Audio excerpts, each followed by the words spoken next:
Di sesi yang pertama itu kemarin ada Bang Mas Geger namanya dari antropolog UI, terus kemudian ada Mas Bawor yang mengisinya. Tapi kira-kira dari sesi pertama itu dipaparkan oleh Mas Geger. Dia memperlihatkan satu temuan-temuannya beliau, dan di situ tampak terlihat ada apa namanya, semacam dilema pada akhirnya, yang menurut temuannya pemetaan atau klaim wilayah oleh masyarakat adat.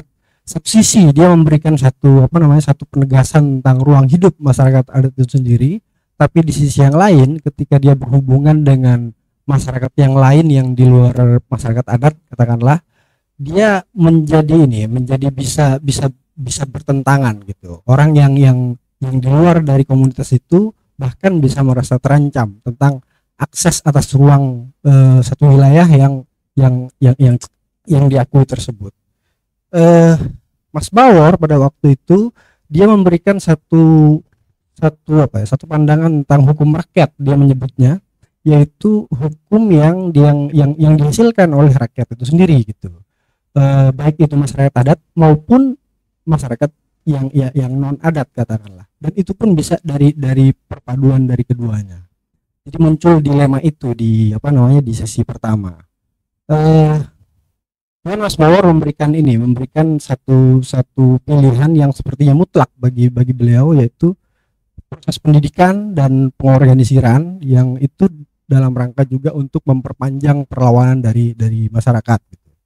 Di sesi 2 dilema itu tetap muncul, tapi beberapa dia terjawab di beberapa hal. Sesi 2 itu ada Bang Angki, terus kemudian ada Bang Emil Kleden dan Mbak Devi yang memberikan satu kalau Bang Angki dia menceritakan tentang gambaran bagaimana di Papua waktu itu kasus spesifiknya, di mana di situ ada di wilayah frontier khususnya spesifik Papua, di situ perlawanan rakyatnya itu macam-macam, yang dihadapi juga macam-macam, tidak hanya pemerintah dalam arti ada izin, terus kemudian ada kepentingan kapital besar di situ, tapi juga mereka berhubungan dengan militer. Disambung oleh Bang Emil, bahkan mereka itu bisa dalam tanda petik bertarung dengan para pendatang yang transmigran gitu ya, transmigran dari Jawa misalnya, dari Bugis atau dari manapun. Jadi di situ itu juga memunculkan yang dibicarakan di sisi pertama, juga muncul dilema lagi gitu ya, dilema dalam hal bagaimana antara gerakan komunitas adat dengan yang di luarnya, karena asumsinya orang-orang Jawa atau transmigran dimanapun itu yang datang ke situ, mereka juga katakanlah korban gitu ya, korban yang juga masuk di situ. Cuman problemnya di Papua itu sendiri mereka sebut sebagai etnosida.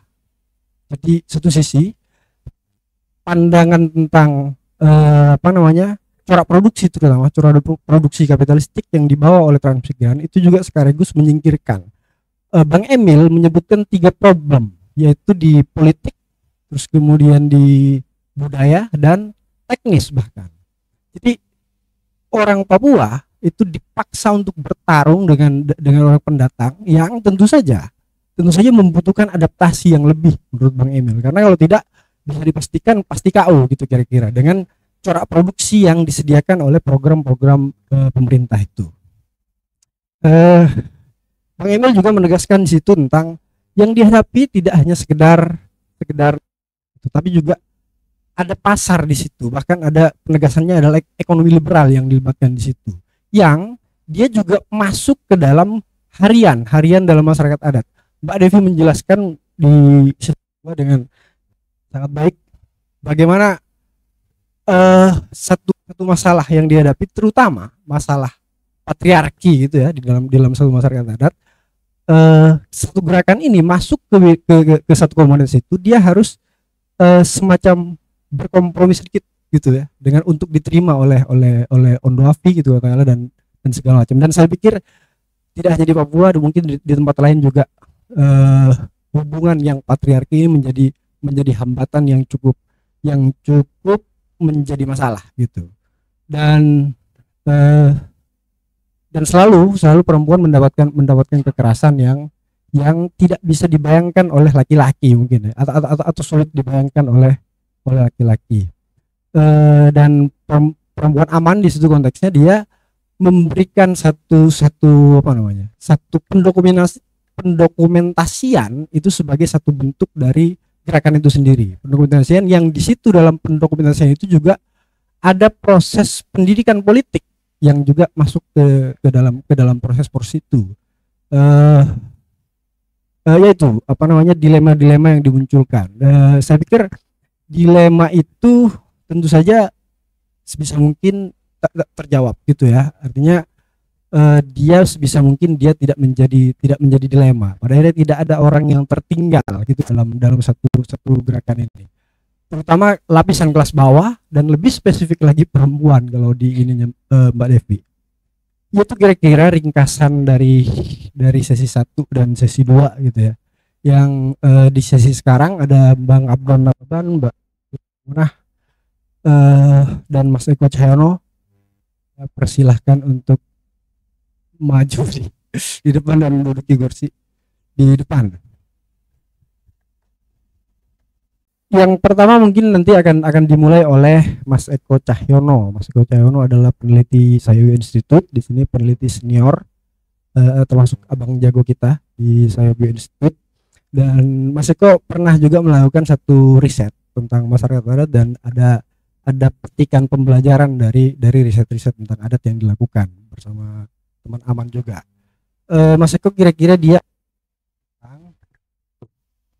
signifikansi dan gerakan yang tantangan yang dihadapi oleh gerakan masyarakat adat, dan terus kemudian ya termasuk dilema yang tadi saya sebutkan mungkin dari yang muncul di sesi 1 dan sesi 2.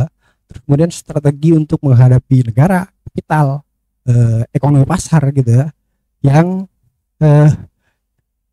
ingin dihubungkan dengan dinamika penguasaan agraria. Kenapa begitu? Karena pada akhirnya penguasaan sumber-sumber agraria itulah yang juga menjadi sorotan bagi perjuangan itu, karena tanpa itu dia bisa kehilangan apapun termasuk identitasnya di dalam satu sumber agraria. Saya langsung aja persilakan Mas Eko. Baik, Bang Abdon, Mbak Mai, Pak Awan, dan teman-teman semuanya. Assalamualaikum warahmatullahi wabarakatuh.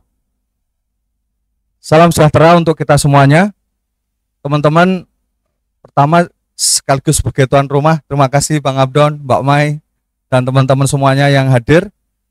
Izinkan saya untuk ikut urun rembuk, karena awal mula diskusi tentang serial diskusi ini diajak-ajak sama di belakang sana itu ada Mas Doni sama Mas Rival dan teman-teman Kurawal. Mas Doni, Mas Rival, teman-teman Kurawal, terima kasih ngajak mikir ulang lah. Kesempatan baik untuk refleksi kritis tentang gerakan adat di Indonesia, dan tentu saja kekayaan perspektif yang diberikan di 1 dan 2 yang diberikan resumnya oleh Ilham tadi menjadi pijakan. Mudah-mudahan yang ketiga ini bisa saling memperkaya, dan nanti ada yang keempat tanggal 5 Agustus. Baik teman-teman, sebelumnya saya mencari satu diksi yang pas, tapi mohon maaf Bang Abdul, apa ya teman-teman kalau agak jargonis ya. Akhirnya saya memberanikan diri meletakkan masalah yang dihadapi masyarakat adat dengan meminjam istilah kolonialisme agraria. Iya mungkin agak jargonis, tapi ya saya akan pakai itu sajalah. Saya belum dapat gantungan yang lebih tepat, dan dengan senang hati nanti teman-teman memberikan umpan balik, itu nggak cocok, itu terlalu macam-macam. Tapi dengan mendasarkan istilah pada kolonialisme agraria, saya agak terbantu menjelaskan apa yang dialami masyarakat adat. Dan yang kedua nanti untuk menunjukkan gerakan adat sudah menjawab dari masalah kolonialisme agraria macam apa.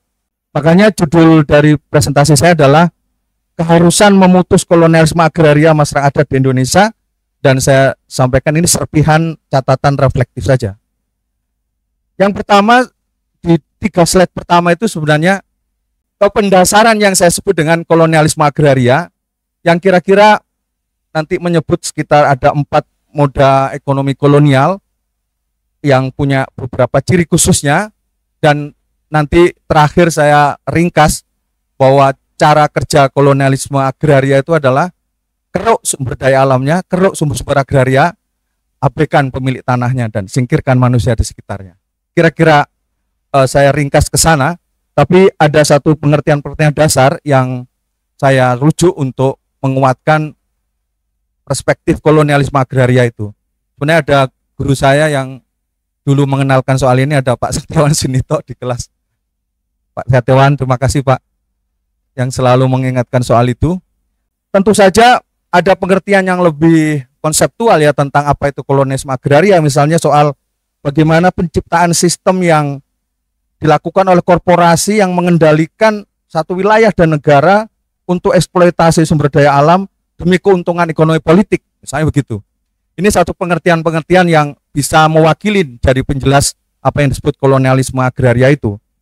Lalu ada ciri umumnya dari kolonialisme agraria, misalnya nalar domain gitu, domain negara, kemudian ada bagaimana sistem yang perbudakan tanda petik yang pernah ada seperti kultur stelsel, kemudian ada soal bagaimana politik ignorance atau politik pengabaian yang kalau merujuk Wertham di Thor ini juga, bagaimana satu kebijakan yang ditulis di belakang meja mengabaikan realitas yang.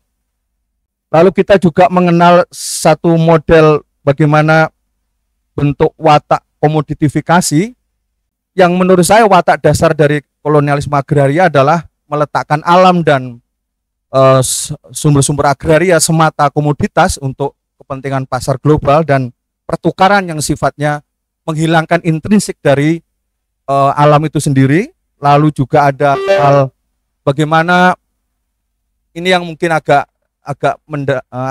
jarang diungkap, mereduksi hubungan kompleks dan berlapis manusia dengan tanah dan sumber daya alamnya semata hubungan ekonomistik, sehingga dimensi-dimensi spiritual, relasi-relasi yang sifatnya religio magic itu enggak punya tempat di dalam moda produksi kolonial ini.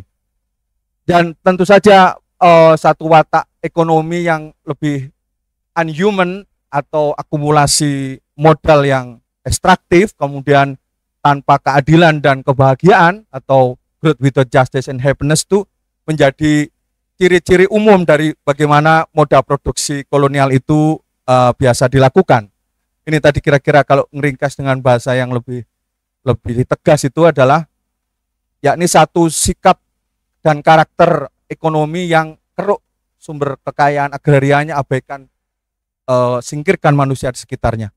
Ini mungkin yang saya tadi di awal memberanikan diri, mungkin itu yang mewakilin, sementara konsep kolonialisme agraria saya pakai untuk menunjukkan nanti bagaimana posisi masyarakat adat sekarang ini ditantang pada konteks barunya.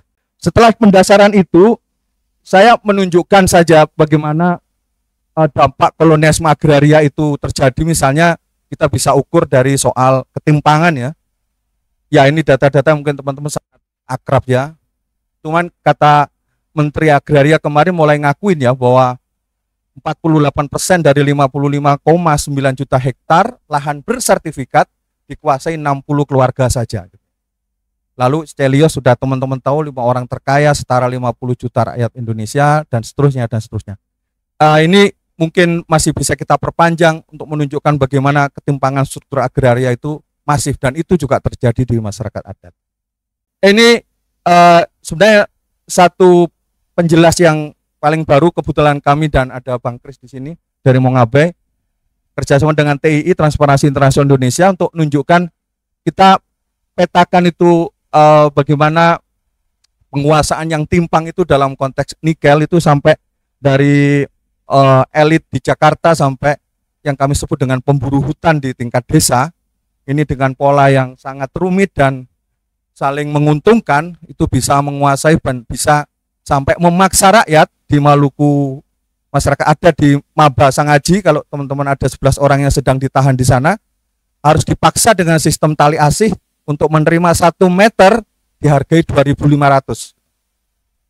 Jadi tanah masyarakat adat di sana dipaksa oleh satu ekspansi nikel yang nggak ada izinnya, nggak ada amdalnya, bisa memaksa rakyat untuk menyerahkan tanahnya dengan harga 1 meter 2.500, yang punya SHM paling tinggi 20.000. Kalau nggak mau ya akan diambil, nanti klaimnya hutan negara.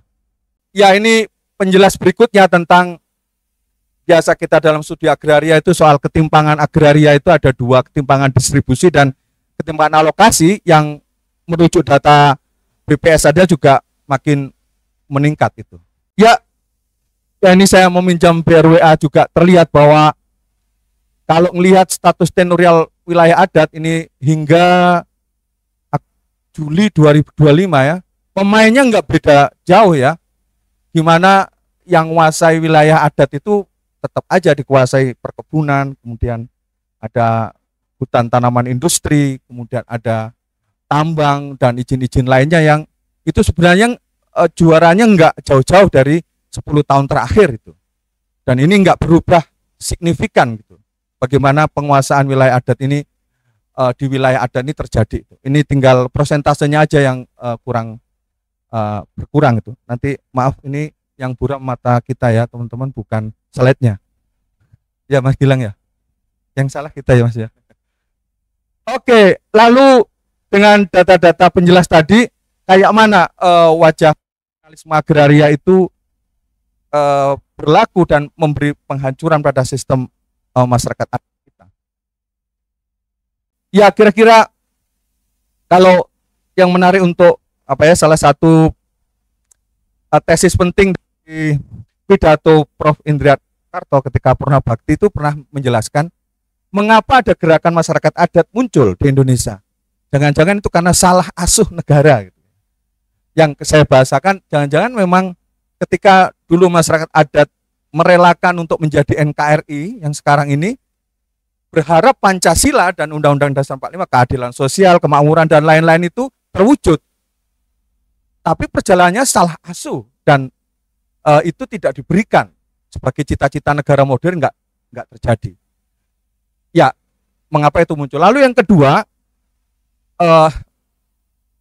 praktik wilayah-wilayah adat terutama di kehutanan jelas-jelas diwarisi satu watak kolonial yang unhuman gitu. Yang nanti simpulnya sering kita ulang-ulang soal scientific forestry itu. Di mana warisan German Forestry School yang dipinjam oleh Belanda karena nggak punya sarjana kehutanan, lalu menyusun satu keilmuan hutan politik yang kemudian jadi dasar hutan negara, yang doktrin-doktrinnya sangat anti manusia. Satu, hutan wilayah tak berpenghuni. Dua, timber non timber gitu ya, timber first gitu ya. Yang kenapa wilayah tak berpenghuni? Karena ini feodal Eropa zaman abad 19 itu punya hutan yang untuk tempat berburunya para feodal itu nggak ada manusianya gitu. Nah itu yang diadopsi menjadi hutan negara atau scientific forestry.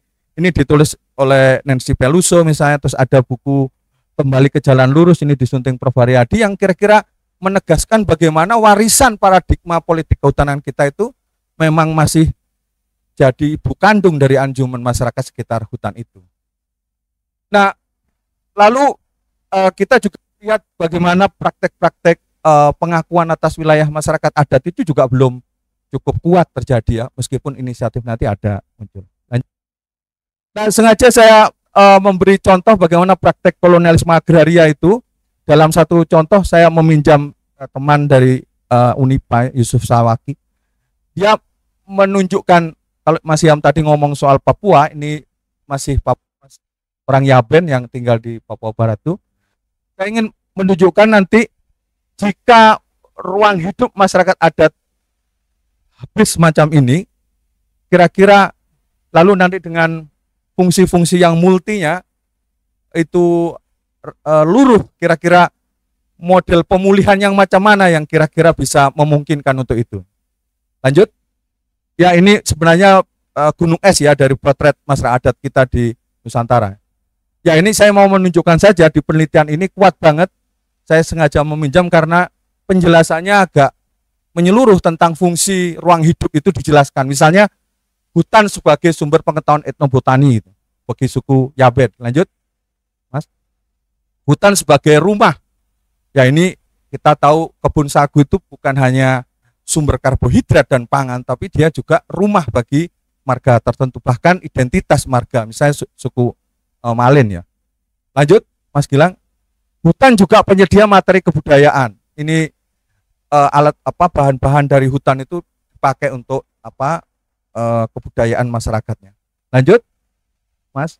Ya, hutan itu juga pendukung hidup dan sumber pangan. Ini jelas banget bahwa tidak hanya di laut dan di darat, sumber-sumber kekayaan hutan itu juga bagian dari pendukung hidup dan sumber pangan yang beragam dan variasinya sangat kaya bagi daging, ikan, karbohidrat dan lain-lain, sehingga agak sulit mendapatkan penyakit kekurangan pangan atau stunting itu di masa adat. Kalau benar ya, kalau benar bagaimana kekayaan itu nggak dirusak. Lanjut, Mas. Ya, kira-kira penjelasan suku Aben tadi, kalau maaf agak ringkas-ringkas biar nanti cukup waktunya, memenuhi seluruh kebutuhan hidup dari satu masyarakat adat, baik hutan itu tidak hanya sebagai sumber pangan, tapi juga sistem ilmu pengetahuan, sistem organisasi, sistem kepemimpinan, religi dan kosmologi, kesenian, zonasi, dan lain-lain. Bayangkan jika satu pandangan holistik atas hutan yang semacam ini harus hancur dengan masuknya food estate misalnya, harus hancur dengan masuknya kebun sawit, atau harus hancur dengan masuknya tambang seperti di awal tadi. Ini sebenarnya ingin menegaskan bahwa yang pandangan bahwa relasi manusia dengan tanah dan alamnya semata ekonomistik jadi gugur di sini kan, karena relasinya sangat kompleks dan berlapis itu. Nah, ya ini penjelasnya, sehingga misalnya praktek ganti rugi gitu, itu menurut saya manifestasi dari penyederhanaan hubungan manusia dengan tanah semata hubungan ekonomi. Nah, kalau orang di Rempang nggak mau pindah bukan karena kurang duitnya dari Bahlil gitu ya, bukan ganti ruginya dari Bahlil kurang, ya, karena ada kebanggaan atas masa lalu ya. Tanah yang dikasih oleh Kerajaan Riau itu kan satu penghormatan karena dia pernah jadi pasukan khususnya Kerajaan Riau, itu menang terus dikasih tanah itu. Nah, kebanggaan atas tanah, plot of lands dan plot of history-nya itu hilang jadinya. Nah, itu mau diganti apa? Kayak tadi, kalau yang hilang adalah sistem religinya, itu mau diganti pakai apa? Kalau yang hilang Tuhan kecilnya dari hutan itu mau diganti pakai apa? Nah, ini yang menurut saya satu pendasaran penting bagaimana kerusakan hutan dan kerusakan hutan yang menjadi yang memiliki fungsi yang multi tadi itu nggak bisa disederhanakan semata jadi dengan sistem ganti rugi itu. Nah, ini yang mungkin penting kita nanti jenis-jenis pemulihan macam apa yang kita bisa perlukan. Lanjut, Mas. Ya, itu sebenarnya kita temukan di banyak tempat ya, bahwa praktek PSN ini bagian dari neokolonialisme agraria itu, karena justru berwajah bloody gitu ya, berdarah-darah ya. Kebetulan masih agak hangat nih, badan saya pulang dari Halteng dan Haltim minggu lalu. Tadi menyaksikan langsung bagaimana modus-modus ekspansi nikel itu sekarang yang terbaru teman-teman, bukan yang pakai gede-gede. Yang model di Halteng, Haltim sekarang ini yang kontrak-kontrak atas nama hilirisasi itu tahapannya itu gusur dulu, buka 300, ini yang kira-kira 3.000 sampai 5.000 hektar loh Bang Abdon. Jadi masuk gusur dulu 300 sampai 500 hektar, lalu nunggu. Ada yang protes enggak? Kalau ada warga yang protes, maka mereka akan pakai juru bicaranya akan bilang, oke, saya akan kompensasi. Tapi serentak dengan itu mereka mengajak orang-orang dibayar untuk bilang saya setuju tambang. Jadi tahap pertama mereka ingin bilang bahwa penolakan itu bukan sepihak, ada pro kontra. Setelah itu dibuatlah tim tali asih oleh Kades, diusahakan oleh Bupati, ini kasus di Haltim. Tali asih ini isinya pemuka agama, baik Kristen maupun Islam. Saya ketemu seorang pendeta justru jadi LE gitu, land appraisal, tukang ngukur dan tukang nekan tanah, lalu memaksa masyarakat menyerahkan dengan harga murah. Di Halteng saya temukan seorang pendeta gitu, di Haltim yang merayu agar istri-istri orang mabasa ngaji yang sedang ditahan itu menyerahkan tanahnya dengan harga 2.500, itu imam masjid. Jadi ya Kristen sama aja lah gitu ya. dipakailah itu sebagai legitimasi untuk menekan mereka. Dan beberapa kasus khususnya di Halteng itu yang tempatnya masyarakat Tobelo Dalam jelas banget ancaman etnogenosida tadi kalau di spill sama Mas Iham itu nyata banget karena rumahnya itu memang ada di situ dan makin hari makin habis lah rumah itu. Kita ketemu di beberapa orang dan kita wawancara, ya bingung mereka. Misalnya bahasa orang Ohanga Manyawa ini bilang, saya nggak pernah nyalain orang lain kok, rumah saya dihancurkan ya Mas. Kenapa ya ke orang mau menghancurkan rumah saya? Kan saya nggak nyalain orang lain.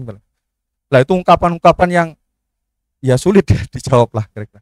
Ya lalu dengan kenyataan, maafkan kalau cepat-cepat, dengan kenyataan praktik kolonialisme dan dilanjutkan dengan neokolonialisme agraria macam itu, kira-kira gerakan adat yang sudah ada ini sudah menjawab masalah yang mana dari situ? Lanjut. Tentu saja inisiatif untuk pengakuan hutan adat tidak bisa tidak pasca putusan MK 35 ya, Bang Abdon dan Mbak Mei, teman-teman semuanya. Ini satu buah yang penting ya. Ini data BRWA yang terbaru ini, berapa luasannya dan lain-lain. Tetapi tentu saja ini satu terobosan yang bisa kita refleksikan ulang karena satu misalnya BRWA sendiri bilang mahal ini perda ini. 300 sampai 350 juta di beberapa daerah bervariasi. Lalu komitmen dan tanggung jawab kepala daerah dan pemimpin yang menyelenggarakan pengakuan itu juga enggak sungguh-sungguh.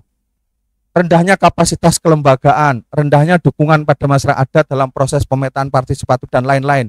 Singkatnya ini enggak mudah. Lanjut. Ada catatan lain dari teman-teman Saigo Institute misalnya juga melihat bagaimana pengakuan hutan adat ini seringkali lemah kalau berbenturan dengan satu kebijakan yang lebih besar, misalnya PSN atau kawasan ekonomi khusus KEK dan lain-lain. Sebenarnya nggak kuat-kuat banget dia. Ya Yance juga bilang ini limitasinya adalah pada soal pengakuan teritorial, belum pada pengakuan identitas, eksistensi dan wilayah secara penuh gitu. Juga ada catatan soal bagaimana setiap dampak dari hutan adat ini berbeda-beda di wilayah yang kadangkala justru pasca pengakuan adat jika tidak dibarengi syarat-syarat khusus menjadi bom waktu yang meningkatkan konflik internal di internal masyarakat adat sendiri. Nah, ini tentu catatan yang bisa kita jadikan refleksi dari proses inisiatif yang baik dari hutan adat itu. Lanjut. Ya tentunya debat tentang pengakuan itu juga bisa ditarik pada pandangan-pandangan hukum. Misalnya orang kayak Bu Maria itu bilang nggak perlu itu ada perda, itu sebenarnya kekalahan karena kita sudah ada di pasal 18B misalnya. Ya itu sudah cukup, maka yang harus dilakukan pengadministrasian siapa subjek dan objek dari masyarakat adat. Tapi bagi kalangan hukum yang dianut pemerintah enggak, perlu ada perda dan lain. Tapi poin saya ada ternyata ada peluang hukum yang mungkin bisa kita cek ulang untuk menjadi payung yang melampaui dari syarat-syarat administrasi dan politik daerah tadi itu. Yang itu mungkin nanti teman-teman hukum jauh lebih mengerti. Ya kalau yang ini soal jebakan itu adalah ya ini mungkin pemahaman umum ketika kita memahami masyarakat adat ada jebakan yang mesti dihindari ya, nggak bisa glorifikasi, nggak bisa romantik dan nggak bisa monofis ya, maksudnya misalnya teriak hidup perempuan adat. Ntar dulu perempuan adat istrinya datuk sama perempuan adat yang nggak punya tanah beda loh kan gitu ya. Yang perempuan adat yang landless beda dengan yang darah biru gitu. Ya ketika hidup masyarakat adat, ntar dulu masyarakat adat yang punya tanah luas dengan yang landless nggak sama dong gitu ya kira-kira. Ya ini juga Bang Abdon dan teman-teman Mbak Mai dan teman-teman semuanya.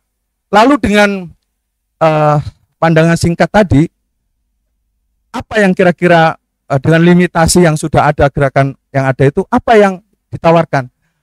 Saya mengajukan satu gagasan tentang menimbang ulang gerakan berbasis spirit ya, saya kasih tanda petik reforma agraria untuk masyarakat adat.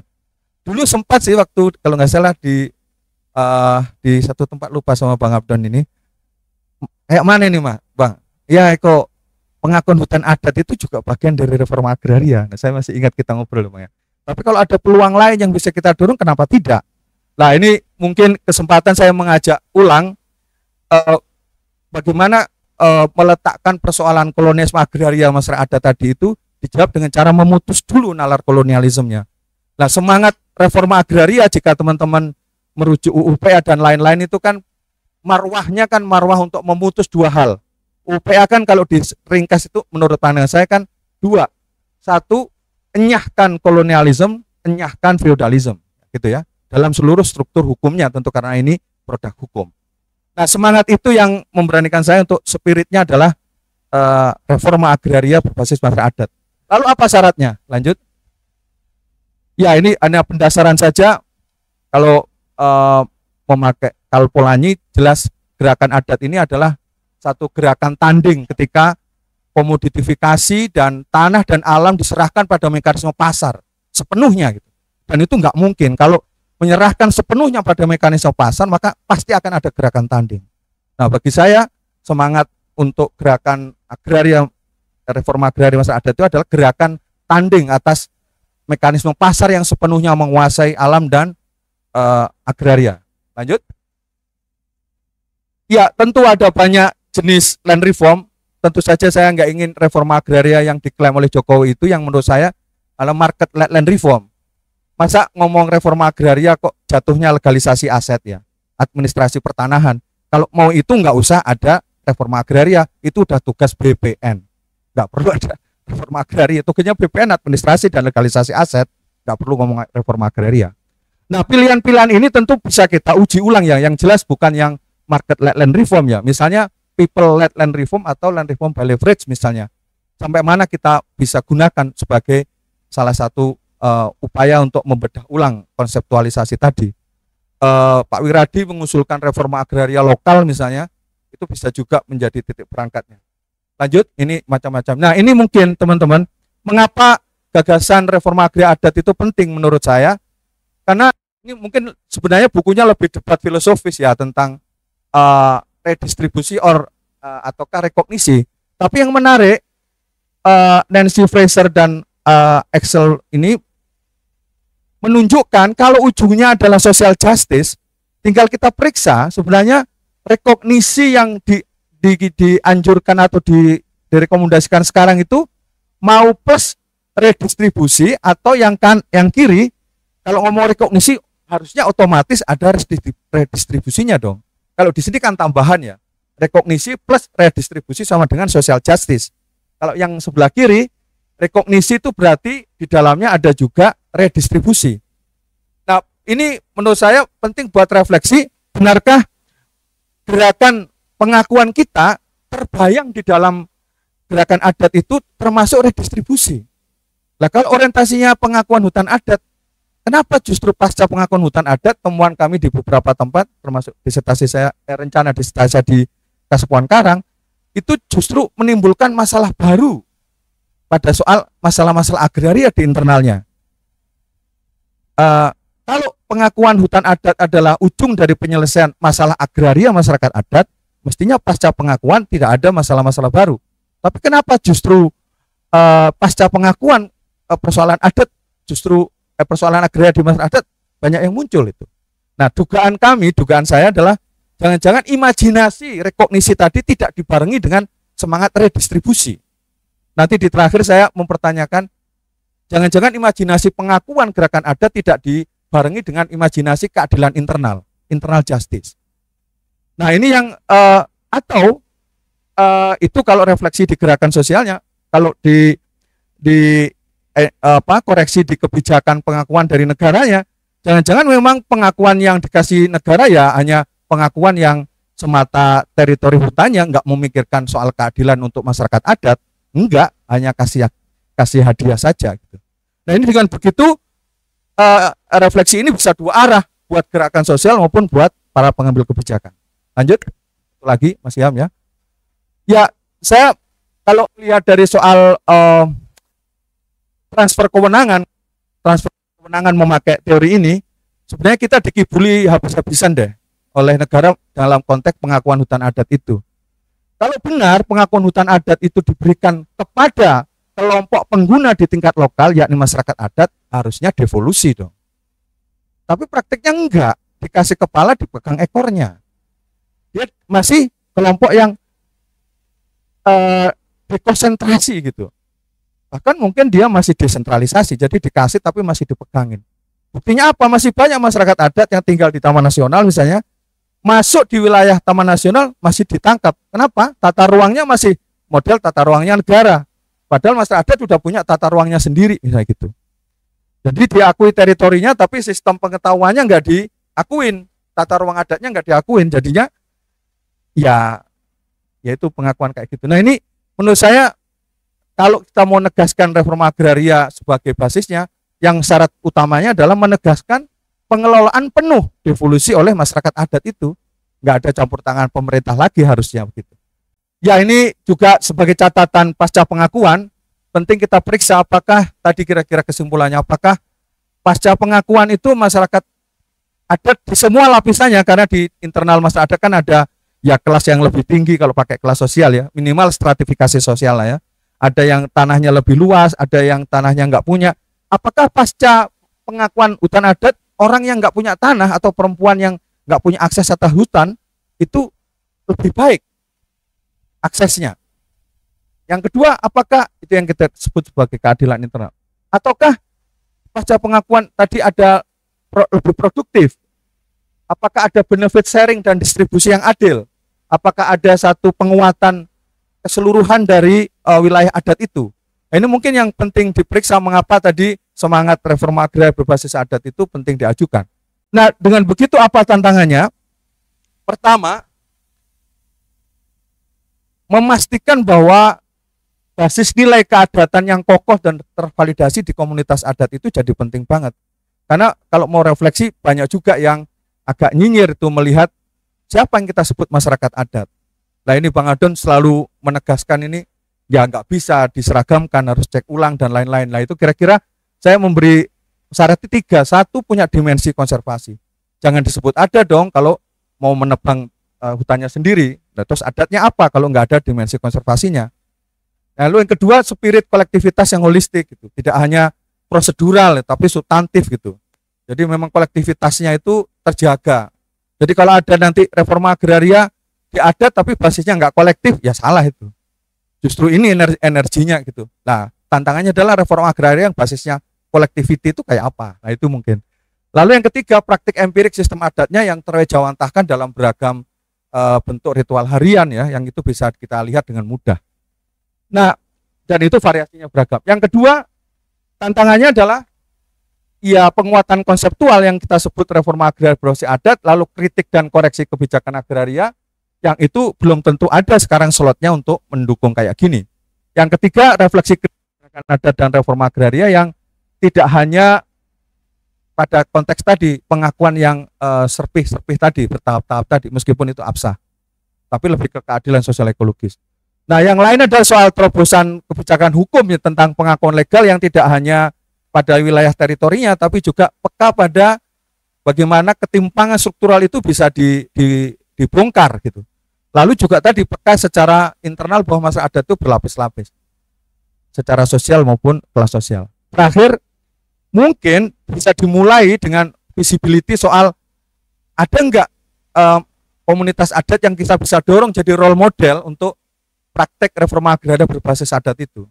Sebenarnya pernah kami diminta oleh KPA tapi sekaligus oleh Aman melihat ulang misalnya di masyarakat adat di Secanggang itu Bang ya, di Langkat itu sebenarnya potensial banget untuk dikombinasikan antara orientasi pengakuan adat dengan reforma agraria. Tapi memang nanti kendalanya bisa berlapis dari sisi kebijakan negara. Mungkin yang role model ini bisa kita gali nanti, kita cari bagaimana itu bisa dicek ulang ya. Terima kasih, kami kembalikan ke Mas Ilham. Terima kasih banyak Mas Eko atas pemaparannya. Ya saya pikir Mas Eko juga ini ya juga memunculkan tentang artinya yang dari di luar juga ada, tapi di internal itu sendiri dia ada yang perlu perlu dibicarakan dalam gerakan gitu. Artinya itu juga menjadi agenda gerakan. Mbak Devi juga di sesi 2 itu juga banyak membicarakan itu dan dalam proses pendidikan salah satunya pendidikan politik dalam gerakan masyarakat adatnya. Kira-kira kalau yang disebut Mas Eko tadi itu yang tentang ciri-ciri itu, kalau saya press semua itu dari 6, kira-kira eh semua hal dijadikan barang dagangan gitu Mas ya. Termasuk kalau di sini ada penghancuran sistem kehidupan masyarakat adat. Saya pikir hidupnya yang dihancurkan, alam dan manusia, bahkan ke cara hidupnya, cara hidup. Karena saya pikir di masyarakat di situ justru alternatif sistem atau bahkan corak produksi itu hilang, seragamkan menjadi corak produksi yang kapitalistik. Tentu saja bukan dalam rangka menolak perubahan, tapi perubahan macam apa? Ini perubahannya masalahnya ke arah yang kapitalistik yang membuat situasi semakin kacau, saya pikir. Di penjelasannya Mas Eko saya pikir itu juga akan menjadi ini ya, akan dijawab sepertinya harus oleh Bang Abdon di berikutnya, karena di sesinya Bang Abdon juga membicarakan tentang bagaimana dinamika gerakan masyarakat adat dulu, karena Bang Abdon sebenarnya mengikuti dari awal gitu Bang ya, bagaimana naik turunnya dan apa pertimbangan dari pilihan-pilihannya. Karena di yang waktu Mas Geger itu juga sempat muncul misalnya dari dilema atas peta itu misalnya, tapi muncul juga pertanyaan, kalau bikin garis tegas peta oleh masyarakat adat di tengah negara sedang menggaris peta untuk kebutuhan kapital, apa yang terjadi? Jangan semakin gawat gitu ya, semakin hancur-hancuran gitu. Walaupun dalam situ juga ada muncul satu dilema. Dan kemudian di politik pengakuan itu dengan segala keterbatasan yang di salah satunya dibubarkan oleh Mas Eko, sejauh apa jangkauan dari pengakuan itu sendiri, karena pengakuan itu sendiri harusnya punya syarat-syarat tertentu agar dia menjadi utuh gitu.